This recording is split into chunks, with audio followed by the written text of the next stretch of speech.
I am liver, lover, lover, and you're finally grown enough to know the forbidden knowledge. Sit down, sound. We are going to talk about birds in the...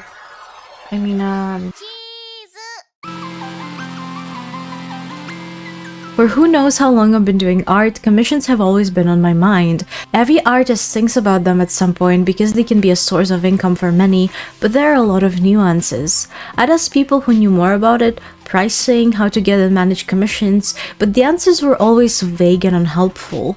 It felt like those things were so close but so far away, locked behind an ancient spell, and I was the only one who missed the ancient dwarf language class. Like, okay, keep your secrets, I guess. I think the best option is to study what social media you want to show off your work on. What is more comfortable and where do you think you can gain more engagement? Exposure is the main thing here. My main source of exposure for now is Twitter and YouTube. These are two places that bring me most clients and reactions compared to other social media. I completely gave up on Instagram, for example, because no matter what I do, all I get is 3 likes when I'm lucky that the stars aligned perfectly. My feed on Instagram is completely terrible and I feel like it is for everyone, unfortunately. I barely see the posts from people I follow because the rest is filled with recommended posts, tons of ads, reels, as well as random threads promo that no one cares about. The only times that I log into this app are to see stories of people that interest me, post my art, check what reels my bestie sent me, and dip as fast as possible. It doesn't mean you shouldn't have an account there, not at all. I still get some commissions from Instagram even if my account is far from popular. This also applies to other social media like TikTok, Blue Sky, etc. Having multiple socials and posting on them is important. Even if you don't have them as your priority, I don't put as much care as into your other accounts. The main thing is that you know your limits and it doesn't become a tedious chore you don't want to deal with later on. See what social media is important for you and focus on those the most. And the other accounts will be of support. Post there in more relaxed manner like you wouldn't do on Twitter, for example. The main thing now is to decide your target audience. Yes, this one annoying part that will need lots of thinking. But to make it easier for you, I'm just gonna tell you what it is. I will decide for you. I am like that sorting hat from Harry Potter, but I decide your target audience instead of you're an asshole or not. My senses are telling me that your target audience is... other artists. You might be confused here, but it's true. It's very important to appeal to other artists before you appeal to the outside audience. It is also true that the artists are usually not the ones who commission from other artists, but they are often the ones who know how hard you worked on the piece and will be the ones to appreciate it more than the broader audience and will help you actually get to the masses. That's how I started on my Twitter account. I would just do 3D models from 2D art of other artists and keep retweeted so other artists would notice me, follow me, and will be interested in working with me or just building the network. It will bring a lot of new followers as well who just like silly art of mine. I would also do fan art for different YouTubers that also impacted me a lot since I ended up working for some of them. The main thing is that you don't do it for likes and not for retweets. It's certainly a part of it, but it shouldn't be the main thing that you're running for. The main thing should be to improve your skills, show yourself, as well as just make other people happy. If someone does a fan art of me, I don't know about you, but I'd be jumping around the room like crazy. After you get enough of followers, you don't need to think about it as much anymore and post whatever you like, because you will have an audience supportive enough to like whatever you're posting, even if it's your C slowly kissing. As you see with YouTube, my target audience doesn't change much. I still do stuff for other artists or people who are trying to approach the things that I know a bit about. I keep repeating that my channel is not for tutorials, but just for sharing my experiences, and it makes me happy that others can find something helpful in all of this. Mostly because so far the videos that I've made were about the topics that I was so desperately looking for myself, and no one covered them well enough for me to understand, were boring, or it was just really hard to find. Even if I don't have a lot of followers on any of my social media so far, I still get enough of commissions, especially through Twitter. People just approach you in DMs or email you and ask you for different things. And here comes the question. Usually scammers talk in a very particular way. It seems a bit robotic or AI generated, mostly because it is. They often mention NFTs and NFT art galleries. Scammers can also ask you to draw their whole family or a pet and just send you the most random pictures ever taken from the internet. Here you can just do a reverse image search to see if they took it from somewhere, or look at them more closely to see if they are AI. Usually AI has a lot of inconsistency with hair and problems with ears, eyes, same with hands, and just weird bits and pieces that make no sense when you look at clothes or patterns. But also it will be pretty obvious if they ask you to draw something in 2D and you do in 3D, or they tell you they love your style and ask for a family photo and you draw gore or whatever. Other signs of a scammer can be that they tell you a price that they want to pay you almost right away, and usually it's something astronomical just so you agree, like 1,000 doubloons for a tiny sketch, and they would want you to pay with crypto or a bank check or some other way that you probably never heard or used. Do you accept seashells? The simplest way is just to ask them more and more questions, because it seems like a lot of them are automated and won't make any sense as a reply. They usually also have empty profiles and follow too many people. Another thing is to always take at least one part of payment up front. I learned it the hard way and I wouldn't want you to go through the same. I don't suggest taking full payment right away, because for me, when people pay the whole thing, I feel so much pressure that I can't even put into words. It gives me lots of anxiety. I just started working on hyper speed mode, disregarding everything that keeps me alive, like food, water, and just in general having breaks. Because I feel like if I underperform, the person will execute me, and it's not the way to go about it. Taking half of the payment assures you that a person won't disappear into the void. You have their money now. My preferred payment method is PayPal. It certainly has its issues and can take a lot of fees, as well as there were problems of people having their accounts blocked for seemingly no reason at all. These are all risks that you can have, but it is probably one of the safer ways to go about this. You can also connect your PayPal or Ko-fi where people can donate you money, or for example, if they don't have PayPal themselves, they can still pay you from their card without any issues. It's also a good way to issue invoices. If you don't have your own template, you can just press request money on PayPal, put an email of your commissioner, all the info, and send them to pay their part. You can also make your custom links for people to send money. I know there's an unspoken rule for artists that if you see their dead name or real name, we don't mention it, but there is an easier way around it. You can just click under the name and there will be create a seller account. Enter your nickname and socials, hide your real things like address and phone number, and you're good to go. People won't have your real info as well, no need to create a business account. I don't suggest treating PayPal as a way to store your money. It's not a bank account after all. There have been times where PayPal would just block people for no reason, but from what I know, it could be from a little option called friends and family that PayPal deems suspicious when people use it too often when they send money to multiple accounts. So be sure when you pay for stuff you don't pick that one, but choose goods and services instead. Do not accept anything that it's not what you already use. PayPal, Venmo, VGen, Ko-fi are the places that you can trust. No bank transfers or checks, Western Unions or crypto if you have no idea how it works and don't know about the ways to refund. A very scary word, I know, but there's nothing scary about a refund. You should always specify if you do those or not to begin with, and at which moment you're not offering them anymore. It will suck a lot if you show a sketch to commissioner and they love it, but as soon as you send a final piece, they ask for a refund. That seems a bit unfair, isn't it? You should always be okay to refund a person when you feel like you can't do their commission anymore for any reason, starting from having an art block and finishing with valid personal reasons. The main thing is not to spend money the commissioner sent to you right away. You never know what can happen. You need to be sure of yourself, your work, and your timing before you do anything with the money. I usually transfer the money from PayPal to my bank account as soon as the commissioner approves the final thing and there are no other changes that can be done. Oh, dingle, dangle, dingle, dingle, dingle, jangle. It's okay, look at the shiny.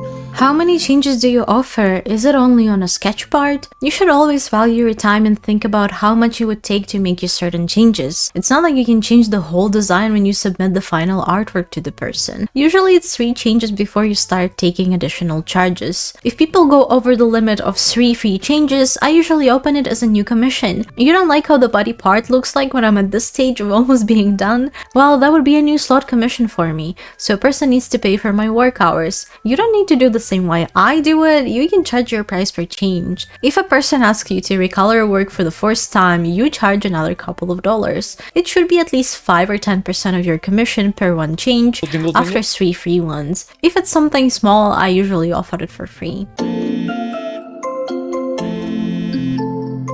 While updating on your work, you might have a question. How do you show the sketch to the commissioner so they don't steal it? For me, it's a bit easier since I do 3D models, so I can just send a video or a GIF and there's no way for them to have a model in their possession, but I can see how with 2D it's way harder. People can trace or save the artwork and show as their own. I think the best option would be just to add a couple of watermarks that can't be removed. That means not to put them somewhere in a corner where a person can just cover them, but put them somewhere on top of the design. The best places would be the head and the legs.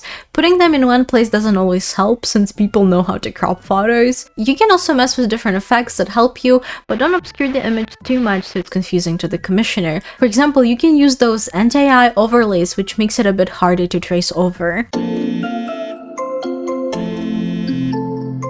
Always set a deadline, even if the client says that there's no rush. Ask there if they have a specific date in mind and how much time they are giving you. But if they leave it open, don't take it too easy. Set a timeline yourself. This gives you both a clear goal and helps you avoid procrastination. Trust me, the more relaxed you feel about it, the easier it is to put off starting. If you keep thinking, I can start anytime, I'll be quick, you're likely to end up working at the last minute, which can be embarrassing for you and frustrating for the client.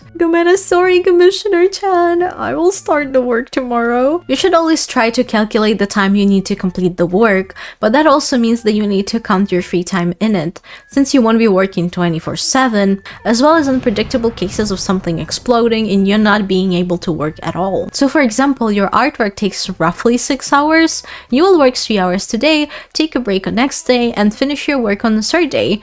Perfect. In my work, particularly when creating VTuber models, I typically allow myself 1 to 2 weeks for initial rough blockout phase, so I have something to show the client early on. Then, a month more to complete the entire model. I plan out the days and times I'll work on it, making sure I have time even for any unexpected delays. This way I can consistently provide updates and meet the final deadline. Always remember to be organized. I know for some people it's impossible to do, but it helps a lot and it's a good habit to nurture. Getting something like Trello page where people can see how many commissions you have and at what stage you are might help a lot. Like this, you will have an organized list of people, where they contacted you so you don't lose it, how they paid you or not, and at what stage you are in the making. You can make it public for others to see, and it is usually highly appreciated to do so because scammers can be only not on the side of commissioners, but also on the side of artists. Jingle, jingle. Having a page where people can see that you're working and in the end delivering the promised work will calm them down by a lot, as well as lets them see if you're full of work or have time for their commission. So, pricing, I feel like it's the topic that a lot of people are giving the most vague answers about, and I can't even start explaining how annoying it is when you ask someone and they give you, go with your gut, or something like that. The best scenario would be to look at the prices of artists that have similar works and art style to you, and see how much they are taking for a whole piece or hourly, as well as to see how much the wage is in your country per hour. In my country, there is no minimum wage, which is terrible. I started taking 15 euros an hour. Eventually, I started noticing that I was spending so much time and effort on different things that it stopped being fair to my skills. So my price slowly went higher and higher to the point that now I'm taking 30 euros an hour. It also went higher because of the demand. The lower prices you have, the more demand you have. It sounds amazing, but only at first. Imagine you spending 6 hours for an entire piece and you charge only 30 bucks for it. It can be a good start, I don't deny that, but imagine you're getting more popular and now you have 5 pieces and each still costs $30. You have so much work for so little money that you can easily start burning out. It is something that happened to me when I was only starting. I decided to send my portfolio to different YouTuber emails, which by the way sometimes works, since I got an email back from one company. I got in contact with their management, they asked me my rate and what I'm doing, my info. After a bit, I was assigned to a very big project together with another person. We were working day and night when I barely even knew what I was working on, to the point that it felt like we were wasting time, because imagine having a million changes and you still don't know what it is all about and what it's supposed to be. We were spending hours and hours on end and the deadline was on horizon. I didn't know how exactly I wanted to charge for that project because it was so massive that hourly pay would be insane in comparison to other work that I've done for them, and I knew that would be a comical amount that they would just decline. I decided to text the person I was working with to see if they had any idea of what they wanted to ask, even vaguely, just a bracket of anything, any count possible would be great. The person told me that they wanted to ask $150, $200, which seemed so little to me. I just saw them underselling not only me but also themselves and their work, and it was my wake-up call just to ask more from it. Imagine spending so much time on something to barely even pay your groceries and bills. It was taking us 2 weeks. Half of the month is gone. I couldn't even pay my rent with that, and I couldn't take any other commissions because I was working on that project from the moment I woke up till the moment I went to sleep. I ended up asking more, and I was really scared that after I wouldn't be contacted. In fact, that's what actually happened. But there were a lot of internal issues that came out later connected to negligent staff and underpaid workers. And being honest, I never regretted asking for the pay that I've asked, just because I know how they treated others who were in similar positions. You should always have a TOS written somewhere. I personally have a card for these things where I show prices for my services as well as my work habits and things that I'd like to do or want to do at all. Talking about your process, I write that I take additional money if the deadline is very short or if they need more substantial changes. I also tried for that. And in general, how I deal with my payments. I also specify the credit system because if you use my art for commercial use, it's a bit different from personal use. Commercial use is everywhere where a person puts their work and gets money out of it. So for example, VTuber models on stream is a commercial use. They get money using it after all. Personal use is just to have it for themselves and not getting any money out of it. I also have other rules for other commercial uses like merch because the person continuously gets money out of it, so I might want a percentage from sales or higher price that would cover my needs. You should also write what you're okay with doing and what you're not okay with doing. As an example, I'm okay with doing mostly everything except sexual things, and I wouldn't want people to use my models in those way or make models with DPS. You can also write things that you're uncomfortable with doing or just in general not able to do. So for example, if you don't know how to draw animals or you're uncomfortable with gore,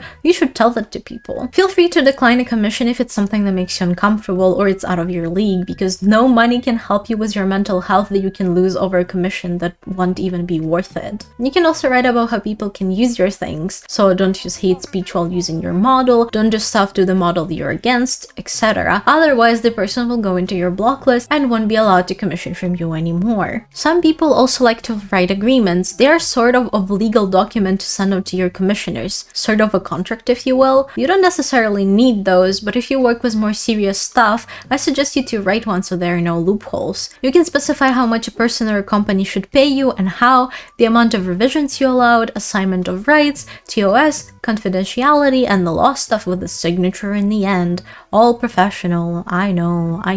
I did sign a couple of those before.